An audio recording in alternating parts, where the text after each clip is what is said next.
E hoje é dia de ajudar você aí de casa e também você que de alguma forma empreende e precisa gerenciar melhor o seu negócio. Para isso, nós contamos com a ajuda do nosso colunista, o economista Rafael Bernardino. Hoje, ele volta a falar sobre a reforma da Previdência. Isso porque ontem foi aprovado pelo Senado o texto, em primeiro turno.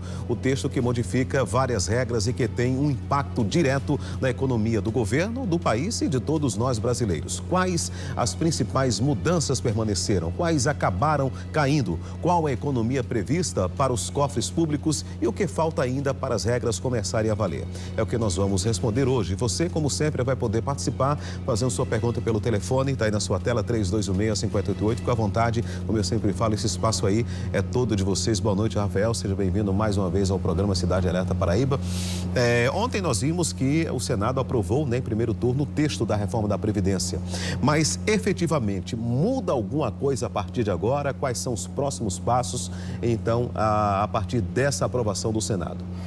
Boa noite, Jomar. Boa noite, telespectador. Na realidade, o Senado aprovou em primeiro turno, conforme foi noticiado, e não mudou, na essência, mudou quase nada. Quer dizer, teve uma pequena modificação naquilo que seria considerado gratificações, que eventualmente a pessoa, os segurados teriam direito, mas na essência se confirmou aquilo que já tinha sido aprovado na Câmara. Então, o processo anda e é importante que seja aprovado no segundo turno, que deve acontecer ainda no mês de outubro, extremamente importante para o Brasil no longo prazo.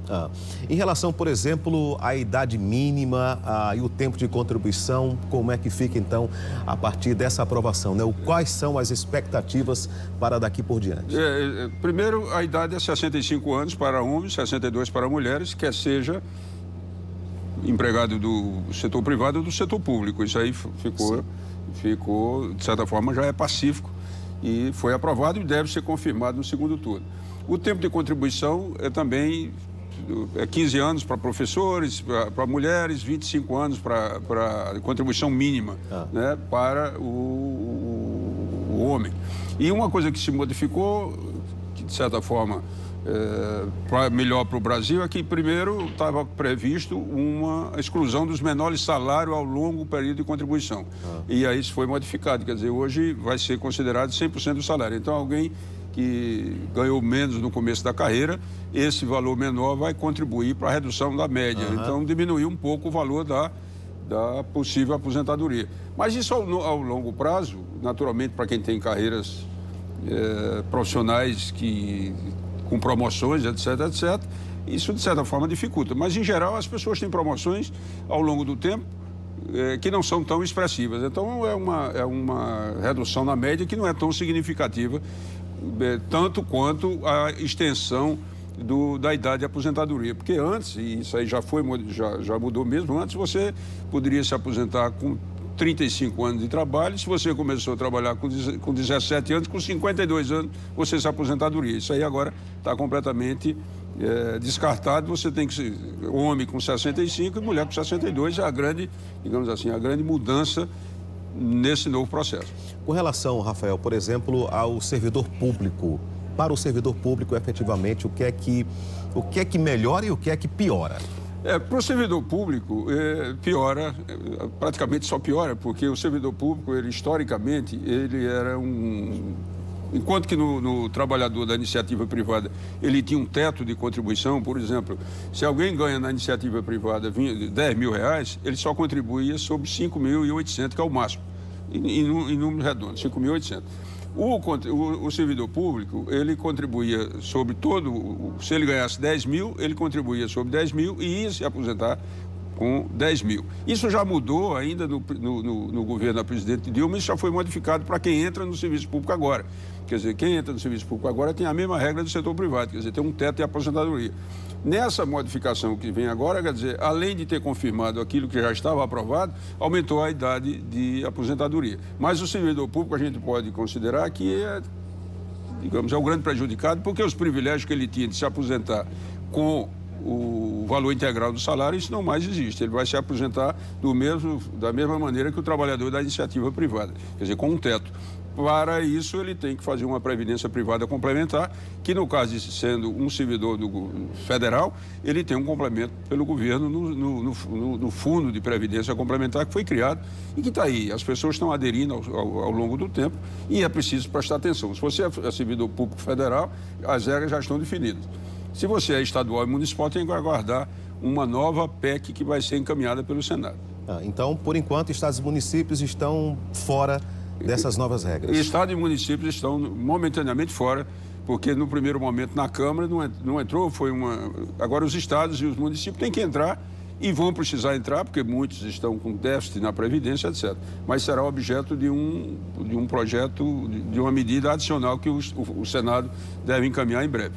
A senhora Marlito Castelo Branco pergunta se houve alguma mudança em relação às pensões por morte.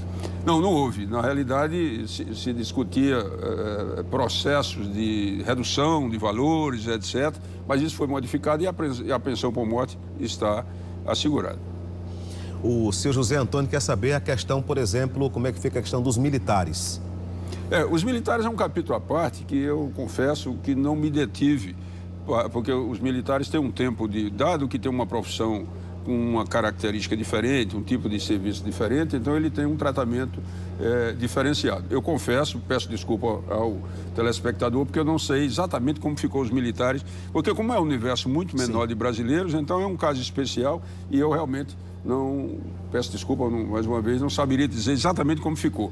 Mas, de certa forma, não deve ter um prejuízo muito grande, porque tem um grande defensor dos militares que está na presidência da República, então está, de certa forma, usando todo o poder que tem para não deixar que a coisa fique tão prejudicial. Rafael, em relação, por exemplo, à economia que o governo espera, angariar com essas modificações, realmente vai acontecer essa economia? Vai acontecer sim, vai acontecer e é simples do telespectador entender. Imagina o seguinte, na regra anterior, o trabalhador completaria 35 anos de trabalho, mesmo tendo 55 anos de idade, estaria aposentado.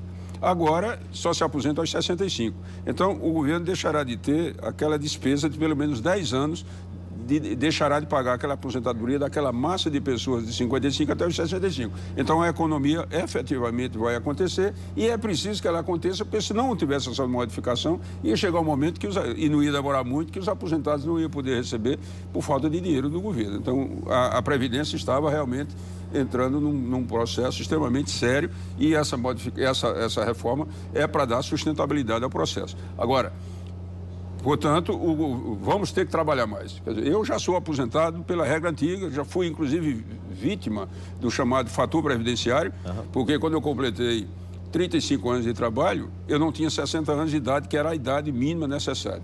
Então, me aposentei com um prejuízo significativo em relação ao teto máximo que eu havia contribuído durante os 30 anos. Mas paciência, é a regra e a gente tem que continuar trabalhando, tem que lutar e buscar. E uma dica importante para quem é jovem: faça poupança, trabalhe e poupe, porque você tem que ter, na velhice, a manutenção do padrão de vida e, para isso, você tem que ter reserva acumulada ao longo da sua vida produtiva. A aposentadoria não será garantia de padrão de consumo depois dos 65 anos. Muito bem. Rafael, obrigado pela sua presença aqui em mais um programa Cidade Alerta. Até quinta-feira que vem, se Deus quiser. Se Deus quiser.